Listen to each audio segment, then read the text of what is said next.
For you, you pray for me. I love you. I need you to survive. I won't harm you with words from my mouth. I love you. I need you to survive. Today, my name is Queen Magdalene.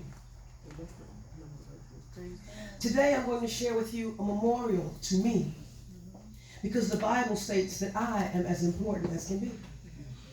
And when I'm finished speaking, I'm certain you will see just how relevant and significant I am to humanity. And let me tell you, I have waited so many years for all of my story to be told, and I intend to speak out plainly. And if I can be so bold, I will tell you who I really am and how I truly feel, because I cannot be pretentious. I can't. I must be real. I'm going to talk just a little bit about my trials, my struggles, and my strife, and I'll tell you too how my faith in what Jesus said really saved my life. And let me tell you this, my love for him always remained true, loyal, and great. Yet I'm the one that got singled out, the one they always wanted to hate. And no one knew the real reason my life wasn't easy. What they thought was based on judged appearances, which of course made me look sleazy. But like some, I wasn't taught how to live in a functional way. I didn't know that to talk with God, I needed only to be still and pray. Come on. I was told I was a filthy rag, and that I was a wretched being from my birth. Time and time again, I was told I was nothing and that my being had no worth. But the teacher taught me truth about myself, that all was contrary to what I heard throughout my life. He said, "They were so mistaken, Mary." I listened to the master intently to learn of how God sees us. I heard him speak of God as Father, so I reached out to this Jesus. He always saw who I really was, not a what, but always a who. He didn't judge me for the way I dressed or what I used to do. He realized there was a time when I was acting out based on the past shame that I had and the guilt and so much doubt. I needed to turn to him to help me change my mind. He needed to turn to me to teach you about my kind, to teach you that I could be as gentle, loving, and as true as those born in the households of those who always knew that God's love isn't prejudiced by this, that, or the other. Jesus taught, if I abide in the Father, we are truly sister and brother. I really learned what it meant to be delivered, saved, and free when Jesus prayed the prayer of faith and removed demons from me. I'd been possessed. I couldn't rest. I'd lost my zest. I was depressed.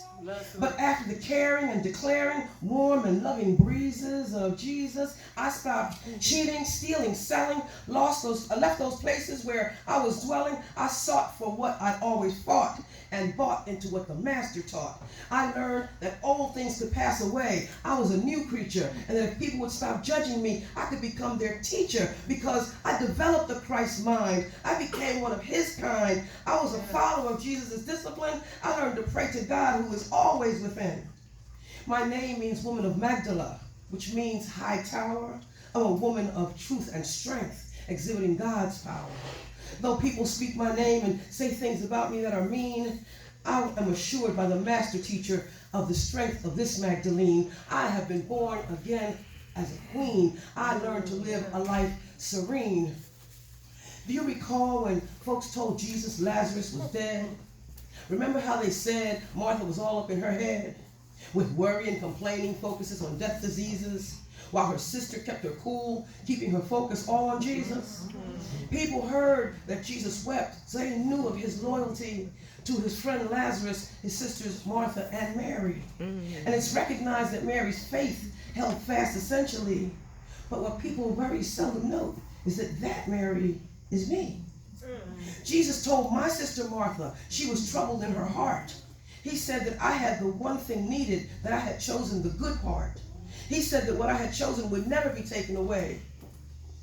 And what I had chosen was all that Jesus did and every word that he had to say. I was sure to follow wherever Jesus went. I would go where he would lead me, to wherever I was sent. Where there were none, few, or a crowd, my presence with him was always allowed. Wherever he traveled, I was always there, and he treated me with the utmost respect and with tender, loving care. When his body was crucified, I was with his mother by her side. And when his body rose again, I was the first of all his friends to whom he wanted to choose to appear. My position as a disciple of the Master was clear. Unlike Peter, I didn't deny him. And unlike Pilate, I didn't try him. And unlike Judas, I didn't betray him. Not once did I attempt to tempt him or to sway him. I wasn't like Thomas, who lived in doubt. When I reached for Jesus, I always found out that the all-loving God was all I needed to live in everlasting peace. Yes, I conceded. But before I heard what Jesus had to say and decided to live my life according to his way, there was no one who would believe me. Everyone intentionally sought to deceive me. Nobody cared about the pain I felt. I lived as though the bad hand I thought I had been dealt was my excuse to not care, to live in a continual nightmare. But God's love I learned to declare. I demonstrated it on Jesus with fine oil, my tears, and my hair. And because I lived as Jesus taught me, like him now, I've become an heir of God's kingdom, of his power and his glory. And today I got to tell and you got to hear my story. It is necessary to share it with whomever is feeling shame. And if you tell it with the mind of Christ, you will proudly say my name, Queen Mary Magdalene. As I said before, I am significant and relevant to all humanity. In both the Gospels, according to Matthew and Mark, these exact words are written about me.